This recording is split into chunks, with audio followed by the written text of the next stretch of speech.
Hi there, and welcome to our unboxing of the Sony Xperia Z5, the all-new flagship Android phone from Sony Mobile. So let's take a quick look at the box. And to confirm, we at Clove are selling the E6653 model. That's the globally compatible model of the Z5. It's a single SIM version and has compatibility for most networks around the world on the 3G data and LTE. On the back we can see the official colour range: white, green, gold and graphite black. This is a black model here. Clove are also selling the gold and green, with the white model currently exclusive in the UK to network contract seller.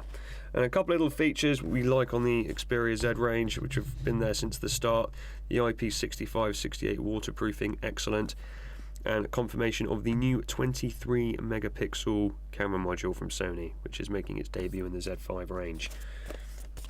And without further ado, let's open this up, take a quick look inside. So this is the Z5 itself.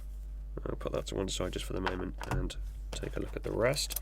We have the included screen protectors. We get these in every Z range phone, apart from the Z3 Plus, which had it factory applied. Always a nice little extra. Not everyone likes a screen protector, but it's good to have one included in the box anyway. And relatively bare inside the box. We just have the USB-B cable, micro B cable, documentation, and the fast charger. Just to confirm, this is the UCH 20 fast charger from Sony.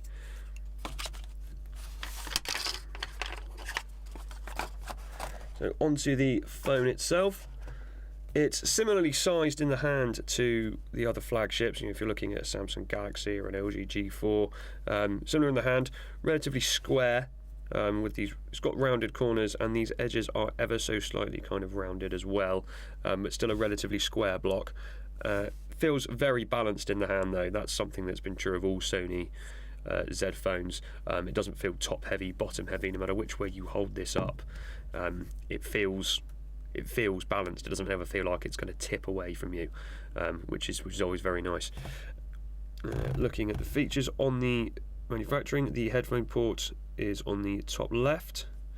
On the right hand edge we have the power button, which contains the new fingerprint sensor, which I'll just demonstrate that in a moment. We have the volume and the camera key. Now the volume is a little bit awkward. Sony have placed it on the bottom half of the side. Naturally you kind of want it up here on the top side. Sony placing it on the bottom half, the only reason I can think they've done that is because it makes for better use in landscape next to the camera key, which is here. You can use the volume keys to zoom in and out with the camera, so that makes some design sense to me, but as a volume rocker it's awkward. You get used to it, but it's an unnatural position compared to everyone else's phones. The fingerprint sensor, to use the fingerprint sensor after it's been set up, you click once and then you hold your thumb there. So you don't hold the button down, you click once and then you leave your thumb after the click. So the click unlocks the screen and then the fingerprint unlocks the lock screen into there. Otherwise, if you just click once, you're on the normal lock screen and you'll be asked for your PIN or password as a backup, which you can then, if you've got the fingerprint, put to the side and bypass.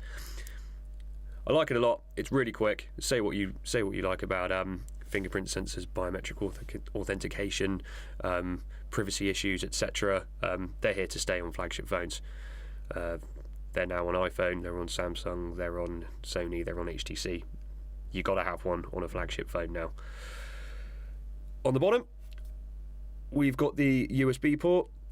Unlike previous Zs, there's no port cover, there's no flappy port cover on these. They've waterproofed the USB port, so you can submerge the phone and this is safe, just like the headphone port on the top. No cover there either. Just make sure that's dry before you stick any charging cables in there or put it in the charging dock, which you can purchase separately. And a lanyard kind of trinket thing on the left here. Sony keep those on their phones, not many manufacturers do. It's quite neat. Some people like to personalise their phones. You can, even if you wanted to hang a £500 phone from around your neck, do that as well. On the side we have the Xperia engraving that's present on all of the Z5 range now. It's quite neat. It's a little touch of class. I like that a lot. and here is the only remaining port cover on the phone, which has the SIM tray and memory card tray on the inside, and that's a nice solid push down, and they feel a lot more rigid than the previous port covers did on the Z3 ranges, so I think that's a slightly better design. Back top left right in the corner is where you'll find your camera module. That's the 23 megapixel camera and the flash underneath, and it's difficult to get it in the light, but you can see the Sony branding, the NFC tag, and on the bottom the Xperia branding. As you tilt and turn, you get this cool kind of mirror effect where the matte back and the inlaid logos here are all slightly different tones. And the G lens kind of branding next to the lens as well. So they all kind of flash in the light as you turn it around. It's a neat design trick. I like that a lot. And for final comparison, this is a Z5 compact. So putting them side by side, you can see the Z5 standard is quite significantly taller.